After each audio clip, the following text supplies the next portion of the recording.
Doctors के terror module की कड़ियां अलग अलग ठिकानों से जुड़ रही हैं। ये तार सीमा पार तक फैले हुए हैं। भारत में ऐसे कई इलाके हैं जहां आतंकियों ने अपनी मौजूदगी दर्ज करवाई है। आज हम आपको बता रहे हैं कैसे आतंकियों ने दिल्ली को दहलाने के लिए साजिश रची थी। अब तक की जांच में ये साफ है कि धमाके की साजिश पाकिस्तान जैश से जुड़े आतंकी आकाओं ने रची। पूरी प्लानिंग जैश हेडक्वार्टर में रची गई। दूसरा सबसे बड़ा रोल रहा तुर्की में बैठे हैंडलर का, जो अंकारा में बैठकर भारत में बड़ी साजिश को अंजाम दे रहा था। तीसरी लोकेशन है दुबई, जहां डॉक्टर आदिल का मुजफ्फर ऑपरेट कर रहा था। बिचौलिए की वो भूमिका निभा रहा था। आदिल का भाई है ये। उसके बाद ब्रेन वॉश का ठिकाना नौगाम, जहां मौलाना इरफान अहमद ने डॉक्टर्स को रेडिकलाइज किया। और इसके बाद साजिश का सेंटर पॉइंट बना फरीदाबाद, जहां से मास्टरमाइंड उमर ऑपरेट कर रहा था और तबाही का जखीरा जुटा रहा था। इसके बाद साजिश के तार दिल्ली से तब जुड़े जब पैनिक में आकर उमर ने यहां धमाका कर दिया। और इस धमाके की वजह थी सहारनपुर से सबसे बड़े मददगार आदिल की गिरफ्तारी। और फिर उसके बाद साजिश का दूसरा सबसे बड़ा चेहरा शिकंजे में आया। वो है लखनऊ से आतंकी नेटवर्क को फैलाने वाले डॉक्टर शाहीन। और अभी आपको मैप के जरिए आतंकी किरदारों के ठिकाने और उनकी भूमिका हमने बताई। अब आपको दिल्ली में धमाका करने वाले और भारत के में मॉड्यूल के मास्टरमाइंड डॉक्टर उमर को लेकर जो नई डिटेल्स सामने आई है, जो नए खुलासे हुए हैं, उस पर एक रिपोर्ट दिखाते हैं। डॉक्टर उमर की अब तक 40 से ज्यादा लोकेशन ट्रेस की गई हैं। कई जगहों से धमाके से पहले की उमर की तस्वीरें सामने आ रही हैं। कहीं दुकान पर, कहीं पेट्रोल पंप पर। उमर हरियाणा, दिल्ली, यूपी में अलग अलग जगहों पर घूमता दिखा है। अपने मंसूबों को अंजाम तक पहुंचाने के लिए वो अलग अलग लोगों से मिल रहा था, तबाही का सामान जुटा रहा था। इन तस्वीरों के साथ उमर को लेकर लगातार नए खुलासे हो रहे हैं। उमर ने फरीदाबाद की अल्फला यूनिवर्सिटी के पास एक लैब बना रखी थी। फार्म हाउस में विस्फोटकों का परीक्षण करता था, बम बनाने के प्रयोग करता था। पाक हैंडलर से बातचीत करके बम बनाने की ट्रेनिंग उसने ली थी।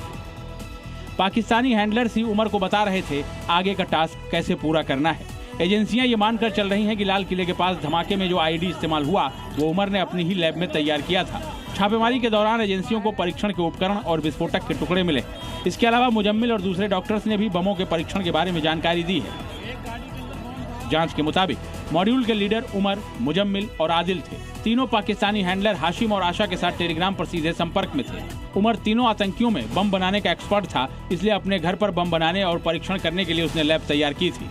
पाकिस्तान से वीडियो कॉल पर उमर को जैसे जैसे निर्देश मिले उसी तरह से अलग अलग रसायनों के उसने परीक्षण किए। अब तक की जांच से साफ हो चुका है कि डॉक्टर्स का आतंकी गैंग अपनी साजिश को अंजाम देने के बेहद करीब था। लेकिन उससे पहले ही जब जम्मू कश्मीर से लेकर यूपी तक एक्शन शुरू हुआ तो पैनिक में आकर उमर ने दिल्ली में ब्लास्ट कर दिया। अब हम आपको आतंकी उमर की 5 तस्वीरें दिखाते हैं। आखिर डॉक्टर टेरर यानी उमर कहां पर घूमा था, इसकी तस्वीरें सामने आई है। पेट्रोल पंप पर उसे देखा गया। इसके अलावा मेट्रो स्टेशन पर वो नजर आया। वहीं वो मस्जिद में भी गया था। इसके साथ ही वो एटीएम भी गया था, जहां वो पैसे निकालने के लिए पहुंचा। साथ ही मोबाइल शॉप की तस्वीर भी सामने आई, जहां उसने अपना फोन चार्ज करने के लिए दिया। और इसके अलावा एक चाय की दुकान पर भी वो कुछ देर तक रुका था।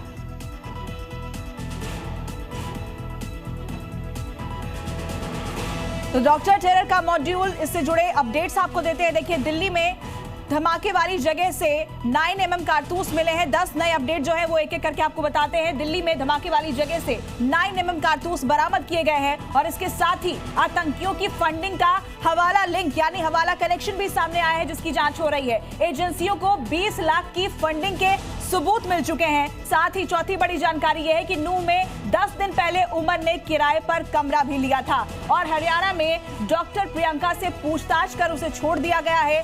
जम्मू कश्मीर में खाद की दुकानों पर छापेमारी हो रही है। ये बड़ी जानकारी जम्मू कश्मीर से मिल रही है। वहीं आपको बता दें कि अल्फला में यूपी, दिल्ली और हरियाणा पुलिस की टीम पहुंचती है और वहां जांच की गई। डॉक्टर शाहीन का सिम कार्ड जो है वो फर्जी पते पर लिया गया था, यह खुलासा हुआ। शाहीन ने सिम कार्ड के लिए मस्जिद का पता दिया था, अपना असली पता नहीं बताया था। और 10वां अपडेट ये है कि आतंकी गतिविधि की वजह से नाइट ड्यूटी पर था परवेज। ये सूत्रों के हवाले से ये जानकारी जो है वो सामने आई है।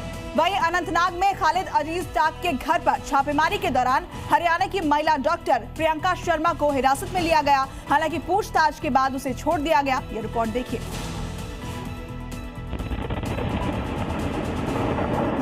जम्मू कश्मीर के नौगाम धमाके मामले में पुलिस की जांच में एक चौंकाने वाला खुलासा हुआ है।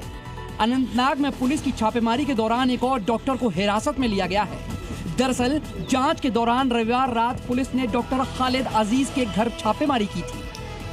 पुलिस को इस दौरान एक डॉक्टर महिला मिली जिसकी पहचान प्रियंका शर्मा के रूप में हुई है। प्रियंका मूल रूप से हरियाणा के रोहतक की रहने वाली है। प्रियंका अक्टूबर 2023 से किराए के घर में रह रही है। तलाशी के दौरान जांच एजेंसियों ने सिम कार्ड और मोबाइल फोन को जब्त कर लिया है। फिलहाल पुलिस ने डॉक्टर से पूछताछ कर उसे छोड़ दिया है। व्हाइट कॉलर मॉड्यूल और दिल्ली ब्लास्ट का पूरा खुलासा करने के लिए जांच एजेंसियां कई प्रदेशों में छापेमारी कर रही हैं। जांच एजेंसियां दिल्ली और कश्मीर के अलावा हरियाणा, पंजाब और उत्तर प्रदेश में भी रेड कर चुकी हैं। डॉक्टर उमर और डॉक्टर शाहीन के संपर्क में आए लोगों पर नजर रखी जा रही है और एजेंसियों ने कई को हिरासत में भी लिया है। Bureau report, Zee media.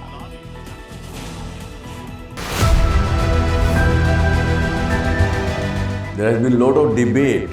What is the true meaning of Dhamma or Dharma?